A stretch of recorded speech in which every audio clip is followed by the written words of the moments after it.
Live from the BDN Studios, it's Bang and Dang. That's awesome. If you don't like that, then You ain't black. Outlaws Gunslingers with your host Bang and Dang coming back at you once again. It's serial killer time. Ooh. We've only been talking about this guy, talking about him for the last month now, but we made it. We made it to the serial killer, baby killer guy. This guy drools whenever he sees a pregnant person. Right. Or a newborn at all. Yeah, Kermit Gosnell. What, you guys actually deliver and keep the You babies guys actually alive? raise these kids? Meanwhile, the guy had kids of his own, I'm pretty sure. Kermit Baron Gosnell was a former physician, abortionist, and serial killer. He provided illegal late-term abortions at his clinic in West Philadelphia.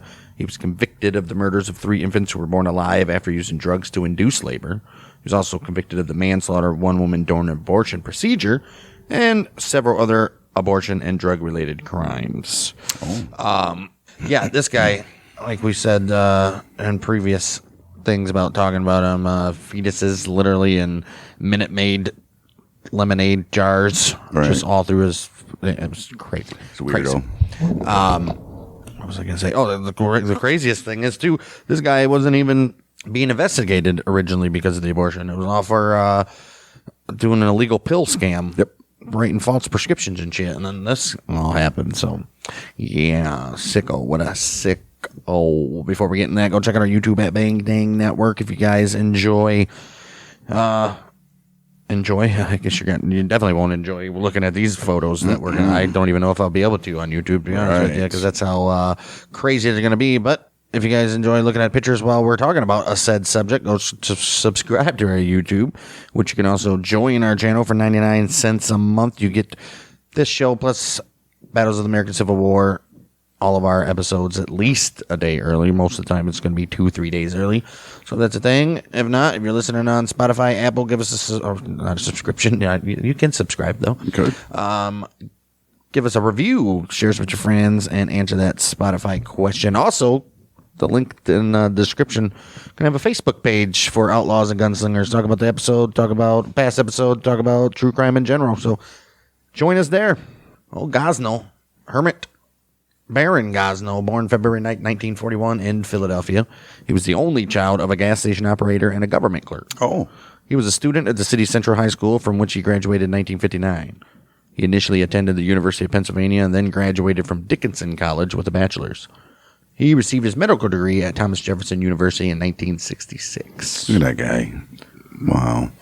Well, it's been reported that Gosnell spent 4 decades practicing medicine among the poor, including a teen aid program and opening the Mantua Halfway House, which is a rehab clinic for drug addicts in the impoverished Mantua neighborhood of West Philly. Born and raised. He became an early proponent of abortion rights in the 60s and 70s. In 1972, he returned from a stint in New York City to open up an abortion clinic on Lancaster Avenue in Mantua. Gosnell told the Philadelphia Inquirer in October 1972, "As a physician, I am very concerned about the sanctity of life, but it is for this precise reason that I provide abortions for women who want and need them." That don't make no sense. Right. Well, that same year, Gosnell also performed 15 televised second trimester abortions. What? Wow. Using an experimental and dangerous supercoil method invented by Harvey Carman. Yeah. This event became to be known as Mother Day Massacre of 1972. And that's televised? Who the fuck is televising that? Well, Jeez. The device, an untested plastic ball with razor blades. Oh, jeez. wow. It was inserted into the mother's uterus to chop up and expel the fetus. Oh, so they're like turning it probably. Yeah. The device caused severe lacerations, infection, and bleeding to the women. I would assume so. Jeez. Complications from the procedure were reported by 9 of the women, with 3 of them reported life-threatening complications. Holy shit. 1 woman had to receive a hysterectomy. Oh, and this man. dude's continuing to practice. This is 1972, guys. Right. Oh, my. Well, the 1972 Inquirer article also said that Gosnell was a respected man in his community and a finalist for the Junior Chamber of Commerce's Young Philadelphian of the Year award because of his work directing the Mantua Halfway House. late 1980s, public records showed state tax liens were piling up against the halfway house, and the abortion clinic had $41,000 in federal tax lien. Gosnell has been married 3 times. Cool. His third and current wife, Pearl, had worked at the Women's Medical Society as a full-time medical assistant from 1982 until their marriage in 1990. Then she became a assisted murderer. Right. Although him and Pearl have 2 children, Gosnell has 4 other children from his 2 previous marriages. In covering his background, media commentators drew attention to the incredibly diverse portrayals of Gosnell, touching on both his community works, the creation of the halfway house and teen aid program, contrasted with portrayals of his practice as an abortion mill in which viable fetuses and babies were routinely killed following illegal late-term procedures. Right. 2011, Gosnell reported to be well known in Philadelphia for providing abortions to poor minority and immigrant women. He was heavily criticized for racism on the basis that he separated white women from black women, giving white women a slightly cleaner room for their abortion procedures. It was also claimed that he charged $1,600 to $3,000 for each late-term abortion, and he made about $10,000 to $15,000 per day from the clinic. Holy shit. Well, Gosnell was also associated with clinics in Delaware and Louisiana. Oh. Atlantic Women's Services in Wilmington, Delaware was Gosnell's place of work for 1 day each week. The owner of the Atlantic Women's Services, Leroy Brinkley, also owned Delta Clinic of Baton Rouge, Louisiana, and facilitated the hiring of staff from there for Gosnell's operation in Philadelphia. Look at that shit. Wow. Let's take a look at some known prior complaints. 1989 and 1993, cited by Pennsylvania Department of Health for having no nurses in the recovery room. 1996, censored and fined in both Pennsylvania and New York for employing unlicensed personnel. Around 1997, pediatrician Dr. Donald Schwartz, the former head of the adolescent services at the Children's Hospital of Philadelphia, and as of 2010, the Philadelphia's health commissioner, he testified in 2010 hearing that around 96-97, he had hand-delivered a letter of complaint about Gosnell's practice to the Secretary of Health's office and stopped referring patients to the clinic. But guess what? He didn't even receive any response. Oh, yeah, you'll notice this is a common theme in this episode. The whole government failed once again, surprisingly. Geez, right? You know how that shit goes. Year 2000, there was a civil lawsuit filed on behalf of the children of Samika Shaw, who had called the clinic the day after an abortion to report heavy bleeding and died 3 days later of a perforated uterus and a bloodstream infection. Holy shit. The case alleged that Gosnell had failed to tell her to return to the clinic or seek emergency medical care. The case was settled out of court in 2002 for $900. That's it? Right. Oh, my. Around 2001, Gosnell claimed to be providing children's vaccines under a program administered by the Health Department's Division of Disease Control, but was repeatedly suspended for failing to maintain logs and for storing vaccines in unsanitary and inappropriate refrigerators and in improper temperatures. Wow. Jeez, and this guy, this goes on for 10 more years. Forever. Jeez. December 2001, ex-employee Marcella Chong gave what a grand jury would later call a detailed written complaint to the Pennsylvania Department of State, one which she followed up with an interview in March of 2002. 2006, civil lawsuit filed by a patient, but dismissed as out of time. The complaint was that Gosnell had been unable to complete an abortion, but then apparently failed or refused to call paramedics or other clinical emergency personnel after the patient had needed help. The patient reported, "I really felt like he was going to let me die." Well, that's dirty shit there. Why would you do that? He knew he was doing some illegal ass shit. In total, 46 known lawsuits were filed against Gosnell over some 32 years of his career. Observers claimed that there was a complete failure by Pennsylvania regulators who had overlooked other repeated concerns brought to their attention, including lack of trained staff, barbaric conditions, and a high level of illegal late-term abortions. Dude, this dude is just... Oh, we haven't even gotten into the barbaric conditions and all that shit. I'm sure once we get to the trial part and all that, yeah, it's just ridiculous. Wow. Gosnell's clinic, the Women's Medical Society, was raided on February 18, 2010 under a search warrant by investigators from the FBI and Pennsylvania State Police.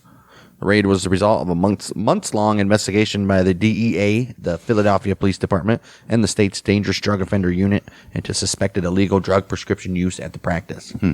The investigation had also revealed the suspicious 2009 death, this is where it gets, in patient Karnamaya Manger, who was a 41-year-old refugee from Bhutan. Bhutan? Sure. Which had in turn brought to light further information about the unsanitary operations, use of untrained staff, including teenagers, and use of powerful drugs without proper medical supervision and control. Oh, jeez. Thus, when the February 2010 raid took place, staff from Pennsylvania's Departments of State and Health also attended as these issues were under their remit, which we're going to get into here. Oh my goodness. When the team of members entered the clinic, they were appalled, describing it to the grand jury as filthy, deplorable, disgusting, very unsanitary, very outdated, horrendous, and by far the worst that these experienced investigators have ever encountered. There was blood on the floor. A stench of urine filled the air. A flea-infested cat was wandering through the facility, and there were cat feces on the stairs. Semi-conscious women scheduled for abortions were moaning in the waiting room or the recovery room, where they sat on dirty recliners covered with blood-stained blankets. Dude, that's like... Just can you imagine that? That's like going in the Philippines or something. Right. Going to a hospital. Right, cleaner there. Right. Shit. All the women had been sedated by unlicensed staff long before Gosnell arrived at the clinic, and staff members could not accurately state what medications or dosages they had administered to the waiting patients. It's not like he's charging cheap prices. He's getting good amount of money for one of them. Right. I mean, geez, oh, Pete. And this is a poor neighborhood, supposedly. Right. Many of the medications in inventory were past their expiration dates. Surgical procedure rooms were filthy and unsanitary, resembling a bad gas station restroom, they say. Oh, no. Instruments were not sterile. Equipment was rusty and outdated. Oxygen equipment was covered with dust and had not been inspected. Right. Wow, dude, I bet he, used the same tools on multiple people without even... Oh, my. The same corroded suction tubing used for abortions was the only tubing available for oral airways if assistance for breathing was needed. Oh, so... Oh, my God. You would have to stick that down their throat after it was just all up. Oh, dude, come on. Fetal remains were haphazardly stored throughout the clinic. Bags, milk jugs, orange juice cartons, and even in cat food containers. Gosnell admitted to Detective Wood that at least 10 to 20% were probably older than 24 weeks, which is the legal limit. This Detective Wood guy, they didn't describe him, but he was the lead guy and looking into the prescription drugs, and then he's the one that pressed the fucking murder. Right, because he was like, something else going on here. In some instances, surgical incisions had been made at the base of the fetal skulls. The investigators found a row of jars containing just the severed feet of fetuses. In the basement, they discovered medical waste piled high. The intact 19-week-old baby delivered by Mrs. Monger 3 months earlier was in a freezer. In all, the remains of 45 babies were recovered. At least 2 of them, probably 3, had been viable. Which means they should have lived. Right. Gosnell's license to practice was suspended. I hope so. February 22nd, 2010, and a plethora of findings were presented to a grand jury May 4th, 2010. Public discussion focused on claims of unsanitary conditions and other unacceptable conditions at the practices, clearly. Media reports stated that furniture and blankets were stained with blood, that freely roaming cats defecated wherever they pleased, and that non-sterilized equipment was used and reused on patients. No. According to the grand jury report, patients were given labor-inducing drugs by staff who had no medical training. Once labor began, the patient would be placed on a toilet. Yeah, wow. Those are dangerous. After the babies fell into the toilet, it would be fished out, so not to clog the plumbing.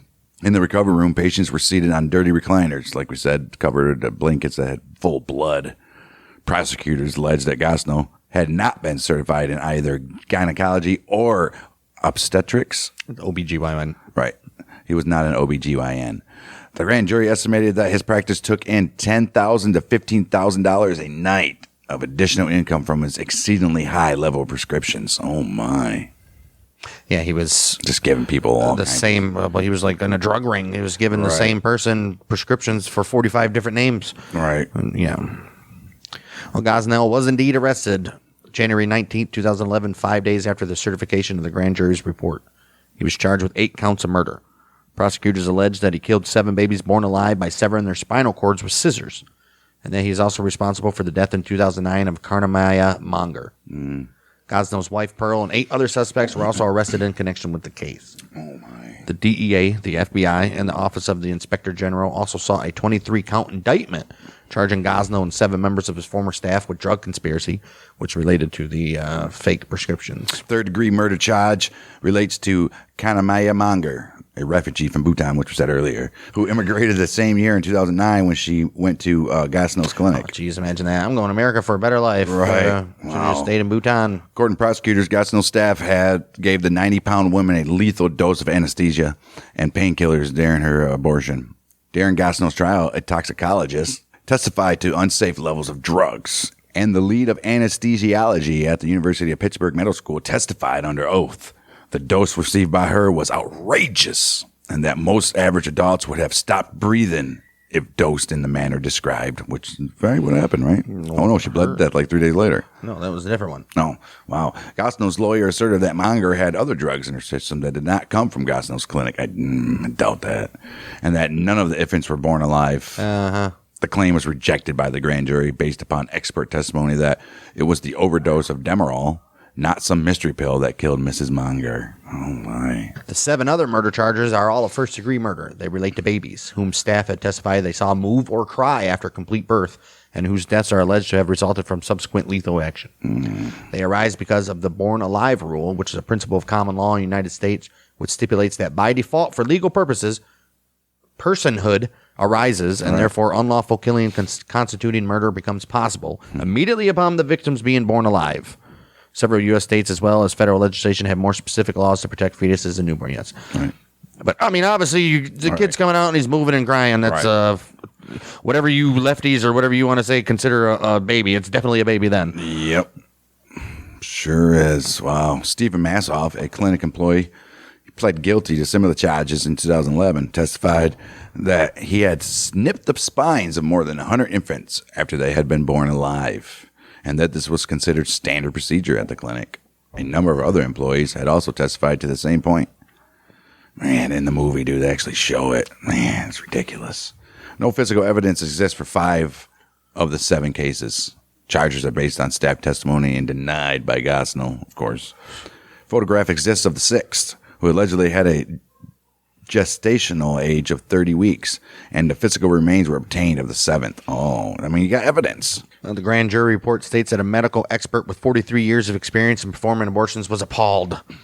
This expert told us, "I've never heard of it," which he refers to cutting the spinal cord being done during an abortion. Right. The United States Attorney for the Eastern District of Pennsylvania also alleged that Gosnell's former office staff at Women's Medical Society ran a prescription pill mill. Yeah. From June 2008 through February 18, 2010, Gosnell allegedly engaged in a continuing criminal enterprise by writing and dispensing fraudulent prescriptions for thousands of pills, which were Oxy, Percocet, Xanax, and the frequently abused syrups Phenergan and Promethazine with codeine, sipping on that syrup. That's some crazy shit there. Authorities further alleged that Gosnell and his staff allowed customers to purchase multiple prescriptions under multiple names. For the first office visit, Gosnell allegedly charged $115, but around December 2009, he allegedly increased the initial office visit to $150. Staff at the clinic went from writing several hundred prescriptions for controlled substance per month filled at pharmacies in 2008 to over 2,300 filled at pharmacies in January 2010. None of these pharmacies are looking out for this? Right. Hey, man, we just have a significant uptick in all this stuff. Like, we can't even keep up on the drugs. And I need more. Literally the same person coming in with a different name. It's like in Blow, and the dude from Boston keeps on coming. He's like, more. What? Jeez. Gosnell, with the assistance of his staff, is said to have distributed and dispensed more than 500,000 pills containing oxycodone. Oh, no. Putting the shit. Dude, now you're messing with opioids. More than 400,000 pills containing alprazolam, and more than 19,000 ounces of cough syrup containing codeine. I'm assuming that has something to do with Xanax. Yes. Yeah. Alprazolam is brand name Xanax. Gosner's loyal lawyer stated that everybody's made him the butcher, this, that, and the other thing without any trial, without anything being exposed to the public, and everybody's found him guilty. That's not right. He's got a point. You can't just assume guiltiness. I mean, these women are coming there to get it done. He accused the government of lynching and stated this is a targeted, elitist, and racist prosecution of a doctor who's done nothing but give back to the poor and to the people of West Philadelphia. Oh, but they just claimed he was racist earlier, so which is it? They're racist or he's racist? I mean, just throw it all around. Jeez. Somebody's got to be. If you keep on claiming it, you're going to find one. There's only two sides. One of them's got to be, right? Right.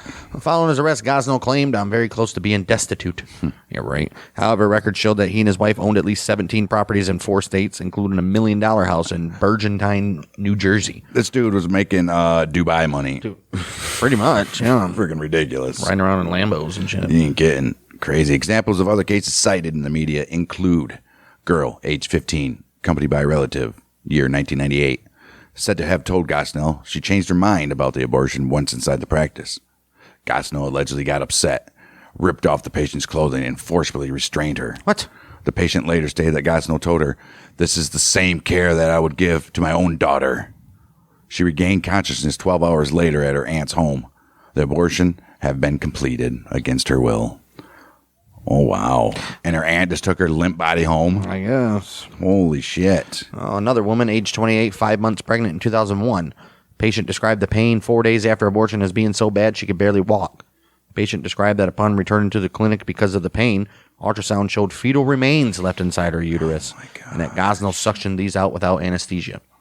I was just laying on the table and crying. I just asked the Lord to get me through it. Well, oh my God. Yeah, as you're killing one of his right. creations. You're like, no, you're going to feel every bit of this. 15-year-old, another one, this was undated, damages awarded in court upon a finding that Gosnell performed an abortion on a 15-year-old without parental permission. Oh, you know he did a lot of those. Jeez, dude. Well, yeah, probably just 15-year-olds. I don't want to tell my parents. Mm-hmm. I mean, fast times at Ridgemont High, baby. Reports stated that state officials had failed to visit or inspect Gosnell's practices since 1993. You're talking 17 years of unvisited pharmaceutical places. Well, even if they did visit, we'll find out they didn't do shit. The grand jury report noted that the medical examiner of Delaware County alerted the Pennsylvania Department of Health that Gosnell had performed an illegal abortion on a 14-year-old who was 30 weeks pregnant. That's a double crime. My goodness. It is also claimed the Pennsylvania Department of Health did not act when they became aware, because they didn't care. They were pushing this shit, dude. Especially in Pennsylvania. Wow. I'm sure there was incentives for abortions. Right. Well, the Department of Health of Pennsylvania did not even act when they became aware that Gosnell was involved in the death of Carnamalia Monger. Oh, my goodness. This is just sad news bears. Well, Brenda Green, who is executive director of Choice, which is a nonprofit that connects the underinsured and uninsured with health services, told Katha Pollitt of The Nation that it tried to report complaints from clients, but the department wouldn't accept them from a third party. Instead, the patients had to fill out a daunting 5-page form available only in English that required them to reveal their identities up front and be available to testify in Harrisburg. Even with Choice staffers there to help, only 2 women agreed to do that, and both decided not to submit it. So that's the problem, too. You got these people from these laughable newspapers or magazines, The Nation, The Inquirer. Nobody... Right. Where's the Washington Post, Journal, New York Times, or something? I mean, come on. Holy shit. Not that any of those are credible now, but at least they'll be seen by more people. Right. Department of State and Philadelphia Public Health Department also had ample warning of dire conditions and took no action. 2011 was reported that none of the Pennsylvania's 22 abortion clinics had been inspected by the government for about 15 years, more than. Inspections, other than those triggered by complaints, had ceased under the governorship of Tom Ridge, which was a pro-choice Republican. Okay. As they were perceived to be create a barrier to women seeking abortion services. Oh, wow. My body, my choice. The grand jury published its 280-page report in January 2011. It stated that while some might see the issue and case through the lens of pro- and anti-abortion politics, it was in reality not about that controversy. It is about disregard of the law and disdain for the lives and health of mothers and infants. All right. He was like, you come here to get an abortion, by God, no matter how we're going to do it or how old that baby is, we're doing it. I need another one for my collection. You ain't kidding. They also say we haven't had a 36-weeker yet. Right. This one has hair. Oh, nice. They also went on to say, we find common ground in exposing what happened here and in recommending measures to prevent anything like this from ever happening again. Grand jury concluded that the practice was a corrupt organization. You think? With the meaning of racketeering law. Oh, so you got him on a RICO?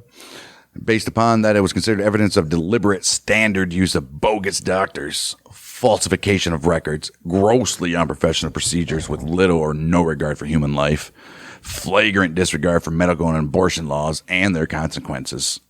Key findings included extreme unsanitary conditions resulting in cases of STDs and sepsis, pervasive non-sterile conditions, blood-stained materials and instruments, contamination of facilities by animal feces, urine, and other noxious films and waste, months-old fetal remains stored in jars, bags, and jugs. 2013 trial heard that Gosnell had also been in a dispute with his medical waste company, with the latter stopping their services. Yeah, because he wasn't paying them. Or there's too much. It's like, where are you getting all? Right, why are these so many babies? Holy shit. Jeez. We can't buy any more parts. Texas, and who was buying them all? Was it Texas? Somebody was buying parts, baby parts. For vaccines. Right. Was it Clinton? Bill Gates? They also found surgical malpractice, including perforation of body organs, and on at least 2 occasions, death. Wow. Improper equipment and usage, including repeated reuse over and over of disposable supplies. That's sad. And generally broken life-saving and monitoring equipment, including blood pressure monitoring, oximeters, and defibrillators. Oh, a broken defibrillator. Don't worry, we got that over there if anything happens. And they also padlocked emergency access to exit routes. What? No way. Yeah. Before this, they didn't mention it here, but another time he had to call 911 because one of his patients were like almost dying, and the medical people had to come in and they saw that it was locked. Right. And they gave him like 6 months or something to make sure it was not locked again. 6 months. And it was locked again. Damn, dude, that's just sad news. Why do we keep on getting stories like this? And then people, oh my goodness. It's like they don't know. Lack of properly trained staff also was found. Bogus doctors, unqualified, unlicensed, unsupervised staff. They misrepresented themselves to patients as qualified licensed clinicians, and no qualified nurses were found. The jury reported that most of Gosnell's employees who worked with patients had little or no remotely relative training or education to the medical field whatsoever. Ex-employee Marcella Chong, who in 2011 at an interview in 2002 gave a detailed written complaint to Pennsylvania Department of State, testifying that her training for anesthesia consisted of a 15-minute description by Gosnell and a reading a chart he had posted in a cabinet. Follow this, it'll help you. Isn't this dangerous? Yeah, it'll be all right. Nobody will know. They also found Gosnell himself was largely absent and left the clinic to be operated by his unqualified employees, whom he sometimes ordered to perform medical actions even if they protested that they were unqualified. Oh, wow. Employees testified that they had to rely on themselves, as Gosnell disliked it when workers disturbed him by calling for medication advice. Also, willful noncompliance with laws intended to safeguard vulnerable women, including noncompliance with requirements for mandatory counseling, consent for minors, waiting periods between visiting and surgery. Right. So, yeah, They're coming usually the same like day. a couple, yeah. Also, fraudulent temporary employment of a nurse for 4 days during an inspection by the National Abortion Federation with the aim of deceiving the inspectors into believing that his practice staff included a licensed registered nurse, which it did not. Wow. Over the few days of their on-site review, the nurse resigned upon realizing the fraud, which would also involve Gosnell taking her paycheck back afterwards and paying her in cash instead. Jeez. So now you don't have to pay taxes. Wow. We also had fraudulent recording of gestational age and training of staff to manipulate ultrasound in a way that would match the state number of weeks. Right. Oh, shit. Dishonest statements by Gosnell employees to investigators, including claims that Miss Monger's death was due to her own action, which was discredited forensically. Falsification and destruction of records, lying about the manner of her death, and Gosnell's lack of presence for anesthesia. Nice. Well, they also found patients given labor and delivery-inducing drugs during the day, then left waiting until late evening for Gosnell to attend for surgery. Oh, my goodness. Many gave birth during the day as a result, and employees testified it was standard procedures for women to deliver fetuses and viable babies into toilets while waiting for his arrival. Oh, my goodness. The staff routinely delivered living babies in the third trimester, subsequently murdering them to ensure that they died. Obviously, that's what murder means. Right. As part of this, babies had their demise ensured post-operatively by severing the spinal cord with scissors, known by staff as snipping. Most of these were deemed infeasible to prosecute because files and other evidence were not held. They don't know. It's hearsay. Although the report stipulates they numbered in the hundreds. Among the few cases where tangible evidence existed, the jury noted a boy aged 30 weeks at 6 pounds, frozen body in water container of at least 28 weeks. There was remains of at least one abortion of over 32 weeks for which an extra $1,000 had been demanded. Testimony of a baby heard and make noises, and a baby left moving and breathing for at least 20 minutes prior to the snipping of the neck. The jury heard testimony about special Sunday sessions, which Gosnell and his wife were present, which the jury... Only them two. Right, which only those two are present. And the jury suspected that in some cases was able to corroborate. They would include cases that were more advanced in time or even more disturbing. Like giving birth to 9 months. Oh my gosh, dude. Over time, Gosnell and his practice acquired a bad reputation, and during the decade of 2000 to 2009, local community organizations ceased referring patients there. To compensate, the practice took on referrals from other in-state cities. It became understood that Gosnell Center would perform abortions at any stage without regard for legal limits. Jeez, oh, Yep. What? I decided I didn't want it. I'm 8 months pregnant. We know a guy. Wow. Where induced labor failed, Gosnell would attempt to abort surgically, often calamitously for the women involved. A woman left lying in place for hours after Gosnell's tore her cervix and colon. Relatives called police after entrance refused. Remedial colon surgery required. Jeez. Woman sent home with fetal remains unremoved. Serious infection led to her death. Near death. Led to her near death. Punctured uterus leading to shock from blood loss and hysterectomy. Woman held for hours by the practice. Oh my goodness, dude. Well, patients also suffered convulsions and fell off the operating table, sustaining a head injury. Gosnell wouldn't call an ambulance and wouldn't let the woman's companion leave the building so that he could call an ambulance. What is this guy doing? Right. He fucking punching that dude in the face. This is sad. Sedation used to mute sounds of pain. Gosnell specified preset amounts of drugs for non-physician staff to use on patients, but without reference to individual needs and without records or monitoring of the condition. On numerous occasions, the same patient was dosed multiple times in quick succession by different employees. Oh, geez, I don't even know what's going on. Right. 3 doses. Oh, my. That is some terrible, terrible shit. Death of Mrs. Monger, who received repeated, unmonitored, unrecorded intravenous injections of Demerol and ceased breathing, and paramedics were unable to revive her after gaining access into the place, in part because they were deceived by staff as to what had happened and the drugs and dosages responsible. So how can they do anything? Right, how are they supposed to know what to do to save her when they don't even know what's in her? Let's take a look at some government and third-party handling of this situation, which I can already tell you it's not good. No, of course Gosnell's not. practice was caught by accident during a raid for the illegal drugs, yes. State officials had been invited to attend the raid as well, yes. Pennsylvania Department of Health failed to regulate properly and failed to ensure the issues noticed were addressed on the few occasions around 1990 that Gosnell was inspected, and seized inspections for political reasons to reduce a perceived deterrent at the time Tom Ridge took office as governor. Yeah. So they stopped going in there and reporting bad stuff about abortions because they wanted people to get them. Oh, damn right they did. Inspections were still to continue if complaints were received, yet repeated complaints did not trigger an investigation. The department's response came after media exposure. Of course. The department's state board of medicine, which licenses and oversees physicians, had more damning information than anyone else, including a description of the practice by an ex-employee a decade previously, which was 2001, 2000, again in 2002, which was Chong, as well as knowledge of at least one of the serious incidents cited of surgical malpractice, but took verbal assurances from Gosnell and no other effective or substantial investigative action was taken over these. He was like, you can't do this. Like, okay. I won't. I'll clean it up. Yep, clean it up. I'll shore it up. Right. Department of Public Health employees regularly visited the practice but had not adequately reported the issues. One inspection confirmed numerous violations of protocols for storage and disposal of infectious waste, but no follow-up occurred. A health department representative visiting for a vaccination program in 2009 discovered that Gosnell was scamming the program and was able to file detailed reports identifying most of the egregious elements of Gosnell's practice. Her attempts to raise concerns were ignored. The grand jury report states her reports went into a black hole. Oh, I bet. Makes sense. Sad. Wow. Other third parties had knowledge as well, but took no visible action. These included a pediatrician and subsequent head of the city's health department, Dr. Swartz, who around 1996-97 reported concerns about the practice, concerns which no action was taken, and who did not himself act after being promoted. He's like, man.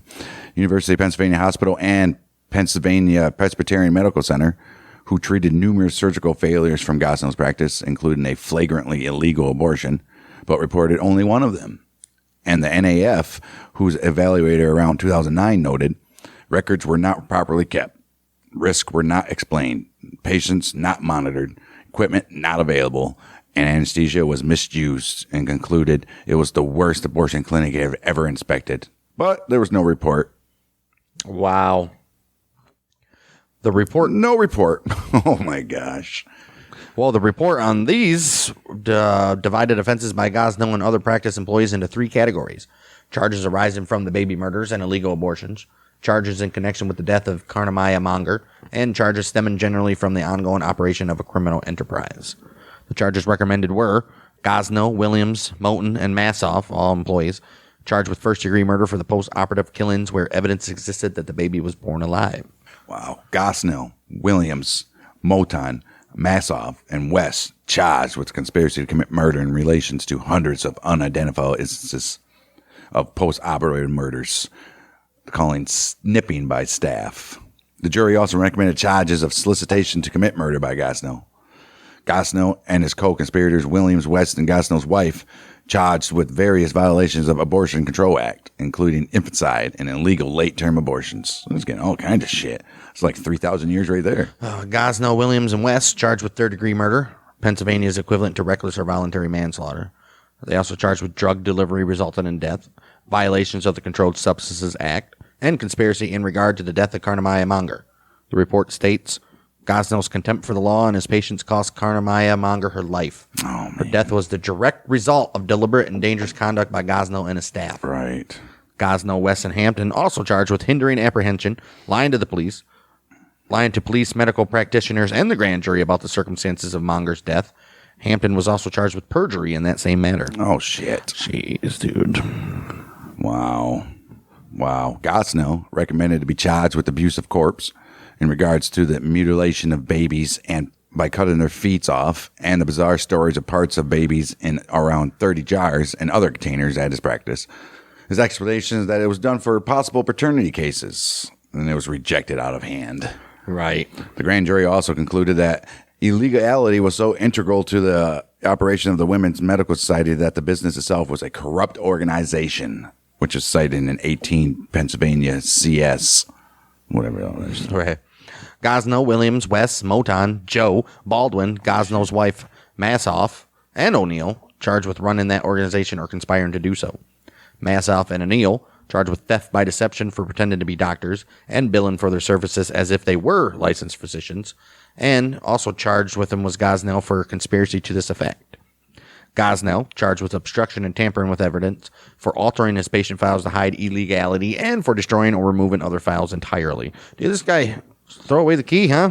Right, you got to get rid of him, man.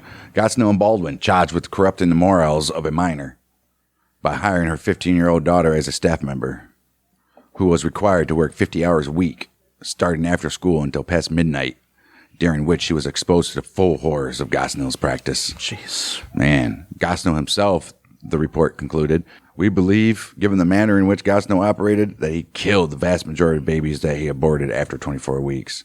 We cannot, however, recommend murder charges for all of these cases. In order to constitute murder, the act must involve a baby who was born alive. Piss off. Because files were falsified or removed from the facility and possibly destroyed, we cannot substantiate all of the individual cases in which charges might otherwise have resulted. The report also examined the failings of official parties and the key findings analyzed in 2 categories. Janice Stolowski of the Pennsylvania Department of Health, who personally participated in the 1992 site visit, but decided to let Gosnell slide on violations that were already evident then. Jeez, oh, Pete. She eventually rose to become director of the division that was supposed to regulate abortion providers. But guess what? Never even looked twice at Gosnell, despite specific complaints from lawyers, doctors, and medical examiners. Jeez. After she was nonetheless promoted, her successor as division director, Cynthia Boyne, failed to order an investigation of the clinic, even when Mrs. Monger died. Senior legal counsel Kenneth Brody insisted that the department had no legal obligation to monitor abortion clinics, even though it exercised such a duty until the Ridge administration. And it exercised it again as soon as Gosnell became big news. Right. Get the hell out of here. The agency's head lawyer, Chief Counsel Christine Dutton, defended the department's indifference. She says people die. Well, Well, okay, Hillary. all right. What does it make? What difference does it make? What difference does it make? Jeez. Lawyers at the Pennsylvania Department of State behaved in the same fashion. Attorneys Mark Greenwald, Charles Hartwell, David Grubb, Andrew Kramer, William Newport, Juan Ruiz, and Kerry Maloney were confronted with a growing pile of disquieting facts about Gosnell, including a detailed inside account from a former employee, which is Marcella Chong, and a 22-year-old dead woman. Oh, shit. How'd they get an account from a 22-year-old dead woman? Right. Every time, though, they managed to dismiss the evidence as immaterial until the facts hit the fan. Oh, until the baby parts hit the fan. Jeez, man. That's some crazy shit. Every single one of these motherfuckers should be in jail. Everyone. Department of Health should explicitly regulate and annually inspect abortion practices and examine patient files, licenses, and equipment on site. Second trimester abortion should be performed or supervised by doctors who are board certified in OBGYN. The Department of State must repair its review process, including easy reporting, confidentiality, post-investigation response, case automatically checked against records, malpractice databases, and full past history. Also, reports about individual doctors checked against reports of medical offices where they worked and vice versa. The Department of Public Health should do at least as much to control infectious medical waste as it does to inspect swimming pools. Exactly. Right. They're probably more thorough with hotels and their swimming pools, shutting them down while this guy's over here murdering people. The conclusions finished by examining the extent to which legislation had been inadequate and the scope for legislative change, concluding that statutory changes are necessary as well. No shit. Infanticide and third trimester abortion are serious crimes. The 2-year statute of limitations currently applicable for these offenses is inadequate for their severity. The limitations period for late abortion should be extended to 5 years. Infanticide, like homicide, should have none. Right. Yeah, exactly. Damn right, baby. Impersonating a physician is also a serious and potentially very dangerous act. Yet, under current law, it is not a crime at all. Really. An appropriate criminal provision should be enacted. Damn right. There may also be other statutory and regulatory revisions that we, as lay people, have not thought to consider. Legislative hearings may be appropriate to further examine these issues, they're saying. Right, we got a whole list. We got 4 days worth of stuff to go over here, guys. You know what? We finally get to do something that these people elected us to do. Except they're going there and vote on what we're having for lunch. In 2011, Gosnell, his wife Pearl, and 8 other clinic employees were charged. 8, including Gosnell's wife, subsequently pleaded guilty, most of whom would testify against Gosnell. Ooh. And 3 of these pleaded guilty to third-degree murder, carrying 20 to 40-year terms. Damn. A gag order was imposed on both defense and prosecution in April 2011 to bar them from talking to the media before the trial. Right. In December 2011, Pearl pleaded guilty to performing illegal abortions, conspiracy, criminal conspiracy, and corrupt organization. Oh my. Due to spousal privilege, she would not have to testify against Gosnell, although she could still go to prison. All right, definitely. She better go to prison. Right. Pearl, she testified to the grand jury that she alone assisted on Sundays and that her role was to help do the instruments in the procedure room and to monitor patients in the recovery room. Another employee testified that she assisted with late-term abortions on Sundays or days when we were closed. It was special cases. As a result, the only employee to go on trial with Gosnell was Eileen O'Neill, who allegedly held herself out as a doctor at the clinic when she was not licensed. Her lawyers told the jurors that she never acted like she was a doctor, but she only performed medical duties under Gosnell's orders. Right, he told her to. He told me to. March 18, 2013, opening statements were given in a Philadelphia court. April 23rd, after the prosecution had rested its case, the judge dismissed 3 of the 7 first-degree murder charges. The next day, the judge reinstated charges related to 1 and dismissed another, explaining the wrong charge had been mistakenly dismissed. Okay. The 1 count for infanticide and all 5 charges of abusing a corpse Gosnell had been charged with, as well as 6 of the 9 charges of theft by deception faced by O'Neill, were also dismissed. Oh, my goodness. Media sources following the trial have suggested that there may have been insufficient evidence of post-procedure life to sustain charges in law. Although prosecutors had argued the movements were involuntary and therefore signs of life.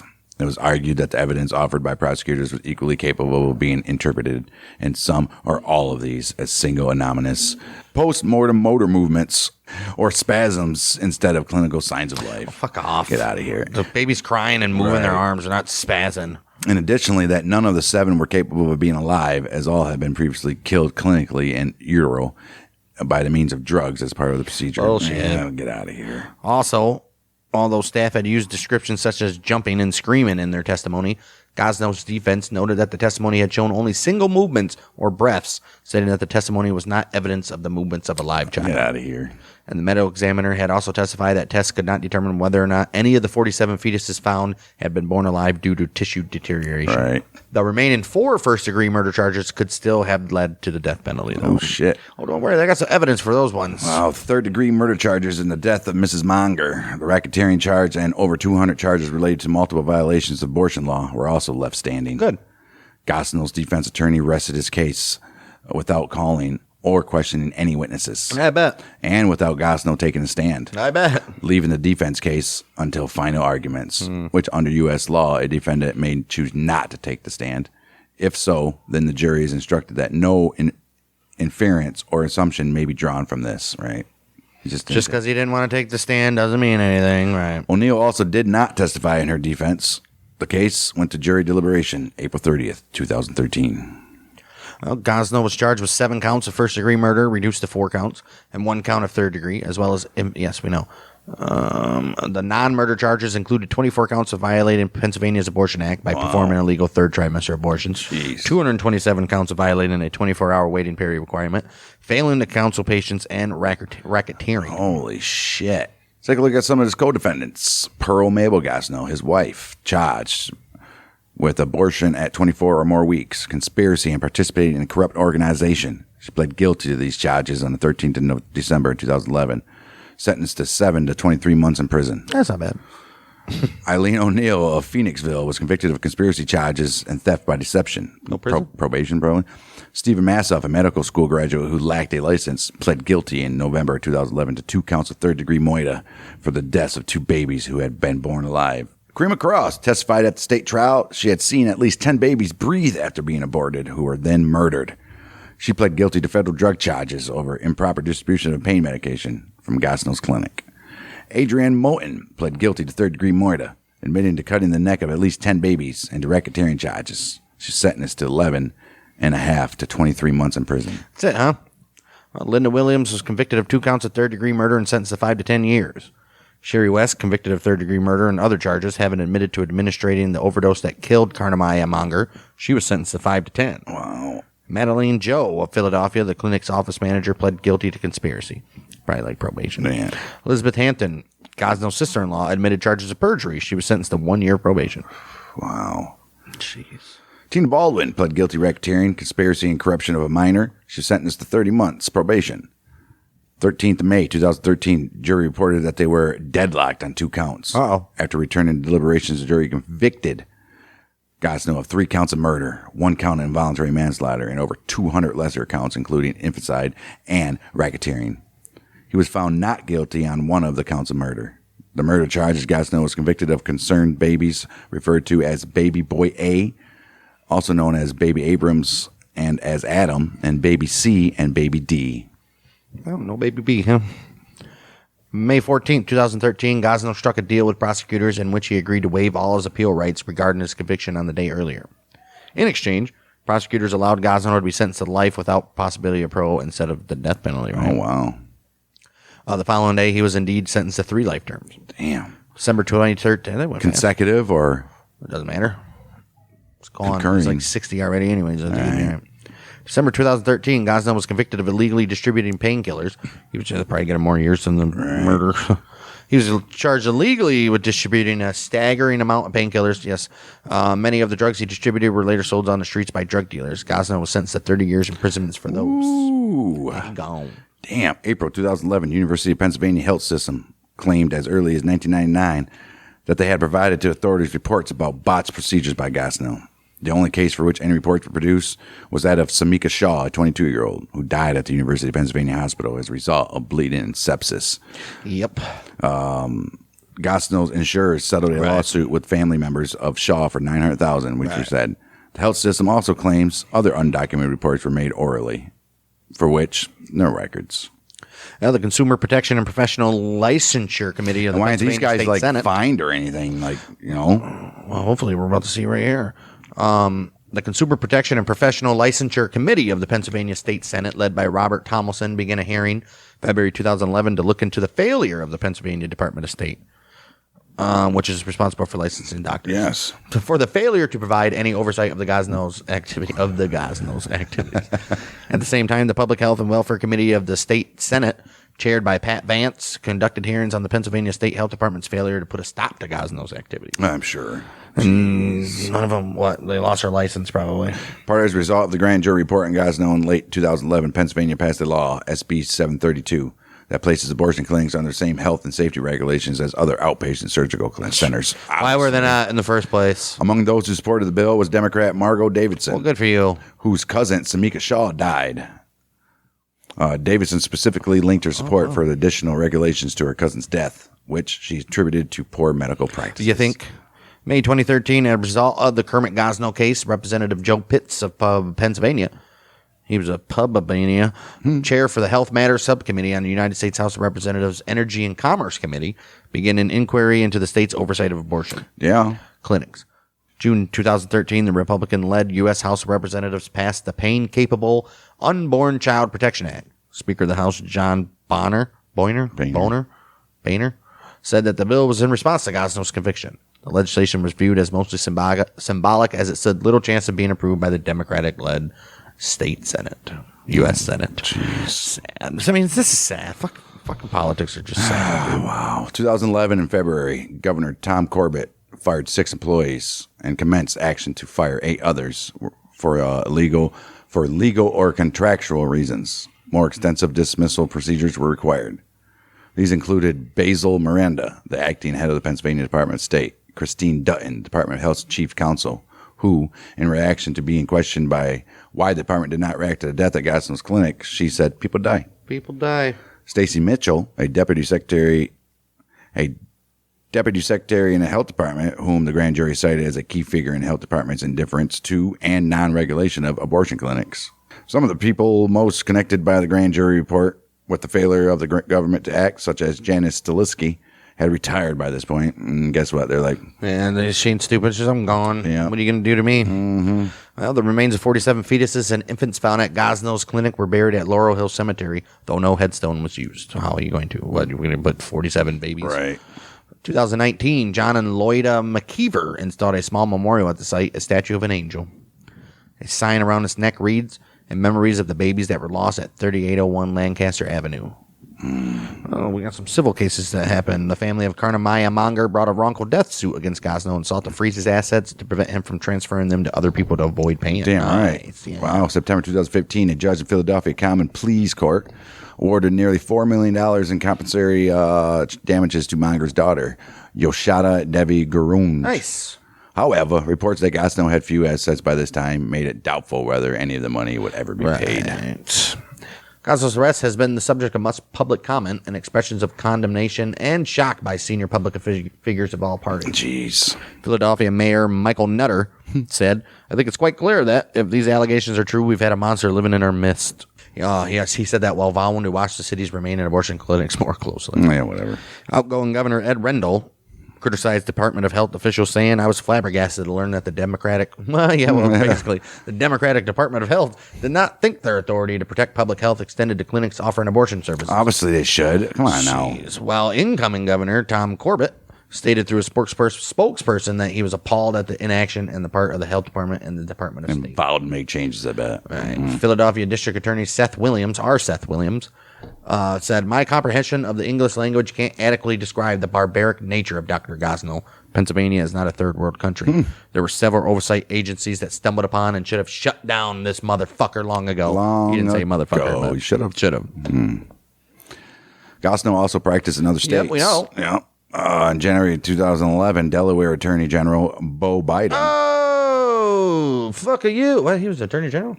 Yeah, he was a Democrat in Delaware. He promised a wide range of investigations into the abortions Gosnell performed in Delaware, saying, "I'm disturbed by the allegations that were handed up by the grand jury in Pennsylvania." Vicky Saporta. Oh, shit. She's a Laporta supporter. Right. Vicky Saporta, president of the National Abortion Federation, defended an organization's failure to report by noting that although Gosnell had been rejected for membership following inspection because his clinics did not meet appropriate standards of care. They've cleaned the place up and hired a registered nurse for our visit. I mean, you didn't follow up, though, did you? Right. She says we only saw first trimester procedures. She added that, unfortunately, some women don't know where to turn. You sometimes have substandard providers preying on low-income women who don't know that they do have other safe options. Right. A spokesperson for Planned Parenthood in southeastern Pennsylvania condemned Gosnell, saying, "We would condemn any physician who does not follow the law or endangers anyone's health. All women should have access to high-quality care when they are vulnerable and facing difficult decisions." Yeah, I'm sure you would say Didn't that. say nothing about the babies, though, did you, you They don't fucking care. pussies? Dale Steinberg, CEO of Planned Parenthood of southeastern Pennsylvania, she says that she knew that Gosnell had provided abortions in Philadelphia for many years, but says she hadn't heard of any problems at his clinic until the allegations surfaced. That's a lie. She has been quoted as stating that when Gosnell was in practice, women would sometimes come to Planned Parenthood for services after first visiting Gosnell's West Philadelphia clinic and would complain to staff about the conditions there. We would always encourage them to report it to the Department of Health. You guys could have also done that, too. All right. She clarified that when Gosnell was arrested, I asked our staff if anyone had ever heard of him. Clinic staff members reported that a few women over the years said they were concerned about the uncleanliness of his facility and came to Planned Parenthood instead. If we had heard anything remotely like the conditions that have since come to light, of course we would have alerted the state and other authorities. Yeah, right. Yeah, right. That's a lie. Well, Gosnell, he gave an interview to Fox affiliate WTXF TV in February 2011, in which he stated this: "I expect to be vindicated." Regarding the allegations, he said this: "To tell you the truth, I hope to read them in 3 to 6 months because I have lived through negative publicity before." He also says, "It's something I have personally experienced several times before, where my surgical abilities have been challenged, where the choices that I have made have not always been perfect." And he went on to say, "If you're not making mistakes, you're not really tempted to do something." So I think that my patients are aware that I do my very best by them. Wow. He also said this: "The standard that I share with everyone that I frequently say is that I provide the same care that I would provide my own daughter." Well, then you must fucking hate your daughter, dude. And he also says this: "I have a story to tell. My work to the community is of value." Gosnell reported that he received outpouring of support. He had letters. He says, "I've gotten wonderful little messages of support and confidence that I'm a very good person." Okay. Okay, guy. A perception had built up among some journalists, the anti-abortion groups, and anti-abortion groups that there had been a reluctance to report on the trial among mainstream media. Well, I wonder why. In April 11th, 2013, opinion column for USA Today, Kristen Powers wrote, "A LexisNexis search shows none of the news shows on the three major national television networks has mentioned the Gosnell trial in the last 3 months." And that national press coverage was represented by a Wall Street Journal columnist who hijacked a segment on the Meet the Press. Oh, so yeah, he had to go on for a different reason and then probably brought it up. Yeah. There was also a single-page A17 story on the first day of the trial by the New York Times and no original coverage by the Washington Post. Oh, wow. That's pieces of shit, dude. Wow. While Powers is credited by some of drawn media coverage to the Gosnell trial, Dave Weigel at Slate.com reported it was conservatives' aggressive use of social media, especially Twitter, that goaded the press into covering the trial. According to Weigel, Troy Newman, president of Kansas-based anti-abortion Operation Rescue, had organized a Twitter campaign using hashtag Gosnell to break the Gosnell media blackout. So he's mad because he's letting people know? That's sad. Well, key to that social media campaign was a picture of rows of empty media seats in the Gosnell courtroom taken by Calkins media columnist J.D. Mullane. Yep. Mullane told Weigel he was struck by the absence of media at the trial and took out his iPhone and snapped a picture, tweeting it later that night. Mullane retweeted the photo a few more times with different captions because it had been packed into a snowball of criticism, which included Powers' column for the USA Today, Weigel wrote. Wow. The empty seats photograph was used by anti-abortion activists to show proof of media bias. Ignorance. Weigel wrote, "It worked." An estimated 106,000 hashtag Gosnell tweets later, April 15th, Mullane reported that major networks and newspapers had sent the reporters to cover the trial. Fox News, New York Times, and the Washington Post. Well, writing for the Washington Post, Melinda Henneberger responded that we didn't write more because the only abortion story most outlets ever cover in the news pages is every single threat or perceived threat to abortion rights. In fact, that is so fixed a view of what constitutes coverage of that issue, it's generally hard, I think, for many journalists to see a story outside that paradigm as news. There's not so much a conscious decision as a reflex, but the effect is one-sided coverage. Damn no right. shit. Wow. She went on further to explain why some of her colleagues did not report on the story. She wrote this. One colleague viewed Gosnell's alleged atrocities as a local crime story, though I can't think of another mass murder with hundreds of victims that we ever saw that way. Right. At least she's got some fucking sense, it sounds like. Another said it was just too lurid, though that didn't keep us from covering Jeffrey Dahmer or that aspiring cannibal at the NYPD. What?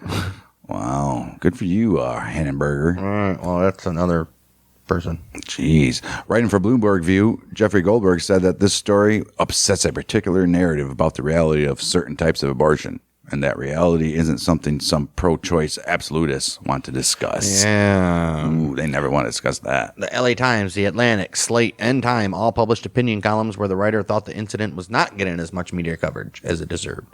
Megan McArdle explains that she didn't cover it because it made her ill, but also how being pro-choice influenced writers, saying, most of us tend to be less interested in sick-making stories if the sick-making was done by our side. Right. Saying the story should have been covered much more than it was, covered as a national policy issue, not a local crime story. Hey, man, it's still for the cause. That's what they say.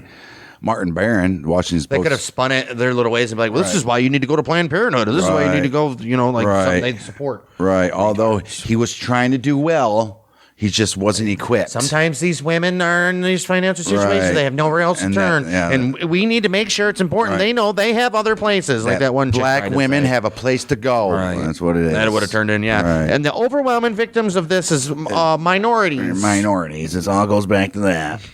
Martin Barron, the Washington Post executive editor, claims he wasn't even aware of the story until Thursday, April 11th, when readers began emailing him about it, saying, I wish I could be conscious of all the stories everywhere, but I can't. Dude, shut the fuck up. Wow. They ultimately decided that, in fact, the story warranted attention because of the seriousness and scope of alleged crimes, and because this was a case that resonated in policy arguments and national politics. He's seen that other places were getting some views. Right. And he was losing some money. Right. He also added, in retrospect, we regret not having staffed the trial sooner. Yeah, because you would have got more views. But as you know, we don't have unlimited resources, and there's a lot of competition for our staff's attention. Fuck off, dude. In 2011, what was going on? Wow, 2011, nothing, right? He insisted that we never decide what to cover for ideological reasons, no matter what critics might claim. Accusations of ideological motives are easy to make, even if they're not supported by the facts. Oh, whatever. Facts. The New York Times also acknowledged the lack of coverage and reported on the online campaign and subsequent increase in coverage of the case. They reported on the coverage of the case, but they didn't report on the case. Right. While Powers' piece clearly sparked debate among journalists, Catherine Bindley also highlights contrasts in views, as does Paul Farr. Who gives a fuck about any of them? Right. There's a column on Salon.com questioned whether the Gosnell case was an example of liberal media bias, saying that the conservative media and politicians had also given little attention to the story until April of 2013. April of 2013, 71 members of Congress joined Congresswoman Marsha Blackburn in a letter condemning the media blackout on the Gosnell trial. Wow. Early 2014, filmmakers Anne McElhenney, Phelan McAleer, and Magdalena Segeda announced they would be producing a true crime drama film of the Gosnell crimes. Yep. Nick Searcy would direct. Oh, nice. Yes. And John Sullivan would serve as executive producer. That's the movie. The title for the film is Gosnell, America's Biggest Serial Killer. The producers raised money for production of the movie on the crowdfunding site Indiegogo, receiving $2.3 million from backers. Damn. Andrew Clavin was hired to be the screenwriter for the movie. Earl Billings portrays Gosnell, and Dean Cain. Dean Cain takes the part of Detective James Wood. Fantastic. Why did I have James Wood do it? Right. James Wood is James Wood. Earl Billings. It's this guy. Right. That one guy. It's that one guy. That guy. Right. He's that guy. He played in, The soul he was in a bunch man. of Affleck fucking ones. I'm a soul man. He's a bunch of shit. He was on the Hughley's. Yep. He's on Married Children as Demersion in one episode. Anyone? Producers announced on 26th of June 2018 that they had signed a distribution deal for the movie, which opened in about 750 theaters on October 12th, 2018. As well, filmmakers wrote a book titled Gosnell, The Untold Story of America's Most Prolific Serial Killer. That's the audiobook I was listening to, by the way. It was it actually goes way more detail than we could have ever went. Like, crazy. I mean, it's crazy. A documentary about the case titled 3801 Lancaster, American Tragedy. It was released in 2013 with clips from it shown on media outlets such as CNN. The documentary was made by David Eltrage and won Best Short Film at the 2013 Justice Film Festival. I have to watch it. I haven't seen that one. But if you guys are audiobook guys, if you got 56 hours to spare of your life, you can listen to that book. And I got about 6 hours into it, and I was like, this is way too long. So we gave you they go into like all these like comments by certain people and backgrounds on certain people, like all the people in here, like backgrounds. We're not going to do that. But it's a good listen, I guess, if you got 30 or 56 hours or whatever the hell it was. Yeah, you could probably read in less. It's probably a big ass book. She's reading it just like you would read it. Yeah, but slowly. Really? I had it on 1.5 speed, and it was still only reduced to like 30 hours. Either way. What a piece of shit, huh? Wow.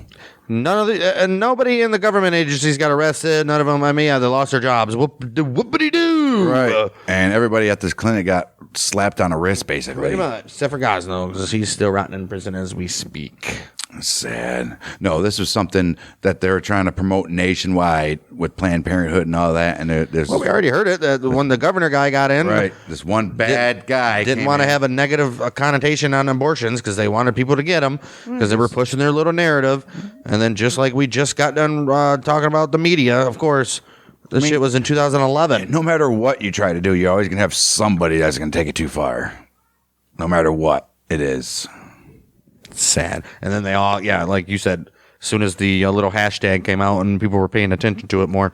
That's when all these other senators, not all the media outlets even came. Was like, wait a minute, now we can get clicks and more views from this. Right. Let's do it. And then that's when all the senators and Congress people were like, okay, I need to support this for my campaign. Sad. And blah, blah, blah. I plan on looking into this. Sad. This should never have happened. Sad. If you guys want to talk more about this in more detail, join our Facebook group. Link will be in the description. Outlaws and Gunslingers podcast on Facebook private group. So kind of all like the little scammers and stuff. We can have little conversations about this episode or true crime in general. Go check out our YouTube at Bang Bang Network. Pro death and pro life are both welcome. Right. We accept everybody's accepted. Pro murder and pro life is are for welcome. Everyone. We will label you though. Well, of course. And go check out our YouTube at Bang Dang Network, Spotify, Apple. If you're listening on that, give us a review, share us with your friends, and answer that Spotify question. We'll be back next week for the continuation of the Gambino crime family. We'll probably wrap them up. Well, not wrap them up. We'll wrap up the main boss. We might even wrap them up. I don't know. There's only like a couple more people we got to do on them. 6 more people. Maybe. That have a paragraph of story each. We might put a couple of them in there. Right. But it is a Mafia episode next week, nonetheless. So we'll see you then on Outlaws and Gunslingers. We are the Month of Michiganders. Bang, dang.